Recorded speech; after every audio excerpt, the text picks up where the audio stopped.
टोबेस पट्टनायक से जड़े महिला से ओडिशा विषय में बहुत गवेषणा कर भारत विषय गवेषणा कर गवेषणा कर स्वामी ना ना रॉबर्ट फिलिप्सन ना हूँ टोबेस पट्टनायक 90 वर्ष विदेशी सी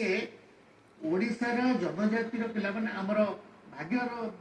कथा जे प्रोफेसर अजित मोहंती सहित काम कर। अच्छा अजित मोहंती पीएचडी टा हो गवेषणा निबंध हो कंध पिला जो द्विभाषिकता व्यवस्था रही दीटा भाषा कहते ओडिया आ कंध से कौन सब समस्या रही से स्कूल को पाठ पढ़ा आसवे केमती सक्षम से हवा उचित आ मानसिक विकास केमती घटो जदि से बहुत भाषा जाने जो द्विभाषिकता जब ठीक भाव में हो मानसिक विकास घटो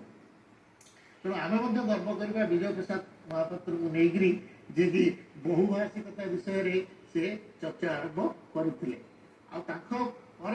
प्रोफेसर पंचानन महांती से कथा को आगे नहीं निकट में गोटे बही प्रकाशित होती मातृभाषा केमती मदर टंग टू अदर टंग मातृभाषा को जी आधार कर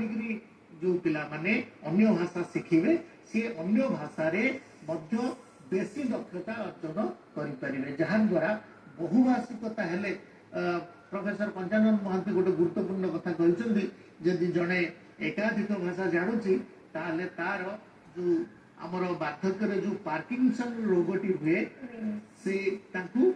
वर्ष अंतर चेंज हम यदि आप 5टी भाषा जानते आपको जदि 65 पार्किंसन हवा कथा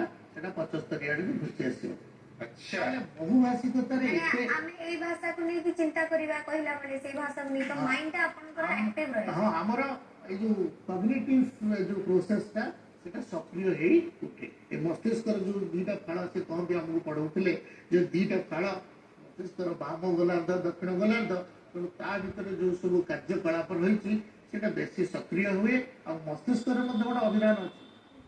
तेणु शिशु जहाँ 5 वर्ष भितर जहाँ आहरण करता जीवन सारा सी हानि रोजिकी कम लगाए तेणु आमर पिला को बहुभाषिकता करने परिवर्ते